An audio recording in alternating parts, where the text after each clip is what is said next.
Et si le cristal le plus puissant du monde n'était pas caché dans une grotte, mais juste là, dans votre cuisine? On s'attend à un objet magique, pas à un truc qu'on met sur nos frites. Mais ce que je vais vous révéler va changer votre vision du sel. Ce cristal blanc, banal, a façonné des civilisations, décidé de batailles et possède des propriétés validées par la science. Dans cette vidéo, découvrez les 3 pouvoirs cachés du sel: purification, protection et richesse. On va voyager de l'Égypte ancienne aux samouraïs et vous verrez que la science moderne confirme des croyances millénaires. Prêts à découvrir le secret de votre salière? C'est parti! Premier pouvoir, la purification. Le sel, ou chlorure de sodium, est hygroscopique. Il attire et absorbe l'eau. Nos ancêtres l'utilisaient pour assainir l'air et lutter contre l'humidité, bien avant les déshumidificateurs. Placer des coupelles de sel dans les pièces, c'était une astuce low-tech pour purifier l'air et éviter la moisissure.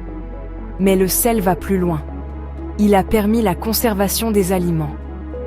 En retirant l'eau, il empêche les bactéries de se développer. Les Vikings traversèrent les océans grâce à la morue salée, et les Égyptiens momifiaient leurs pharaons avec du natron, un sel spécial. Aujourd'hui, le sel garde une dimension symbolique. Bain de sel pour se détendre, rituel de purification au Japon avec les sumo. Même sans croire à la magie, un bain salé détend vraiment les muscles. Astuce: une coupelle de gros sel dans une pièce humide ou un frigo absorbe l'humidité et neutralise les odeurs. Le sel purifie, scientifiquement et historiquement. C'est le purificateur d'air et de nourriture le plus ancien du monde. Et il continue de protéger nos foyers, même sans qu'on y pense. Un simple grain de sel, et l'air devient plus sain. Voilà le premier super pouvoir du sel. Deuxième pouvoir, la protection. Si le sel empêche la corruption de la chair, il est aussi vu comme un bouclier contre le mal dans toutes les cultures. Tracer un cercle de sel pour se protéger des esprits, jeter du sel par-dessus l'épaule pour éloigner le diable. Ces gestes viennent de traditions anciennes. Dans de nombreux pays, on répand du sel sur le seuil d'une maison pour la protéger des énergies négatives. Placer du sel au coin d'une pièce crée un champ de protection symbolique. Porter une amulette de sel ou en garder dans sa poche, c'est se protéger du mauvais œil. Le sel absorbe la négativité, qu'on y croit ou non. L'essentiel, c'est l'intention. Ce geste transforme la maison en sanctuaire. Essayez une pincée de sel devant la porte et visualisez un espace sûr. Placebo ou pas, si ça vous apaise, le pouvoir est réel. Le sel protège physiquement et symboliquement. C'est un rempart invisible, transmis de génération en génération. Voilà le deuxième super pouvoir du sel. Troisième pouvoir, richesse et alliance. Le sel, autrefois plus précieux que l'or, a servi de monnaie, déclenché des guerres, bâti des empires. Contrôler le sel, c'était contrôler la nourriture, donc la survie.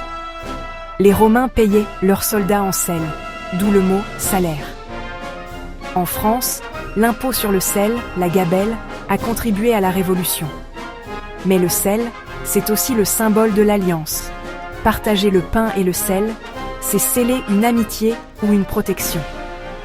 Dans la Bible, l'alliance de sel est éternelle, incorruptible. Le sel ne se corrompt pas, il symbolise la fidélité. La vraie richesse, ce sont les liens de confiance et d'hospitalité. Le sel nous rappelle que la valeur des choses ne se mesure pas qu'en argent. Il porte la mémoire de nos sociétés, de nos pactes, de notre histoire. Un simple grain de sel est tout un monde de symboles. Voilà le troisième super pouvoir du sel.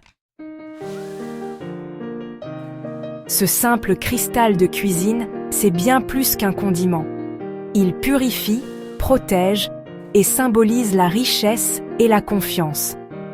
La prochaine fois que vous utiliserez votre salière, souvenez-vous, elle contient des millénaires d'histoire et de pouvoir. Racontez-moi vos traditions autour du sel dans les commentaires. et abonnez-vous pour découvrir d'autres secrets du quotidien. Merci d'avoir regardé. Dans la prochaine vidéo, on s'attaque à l'or noir de la cuisine, le poivre. À très vite.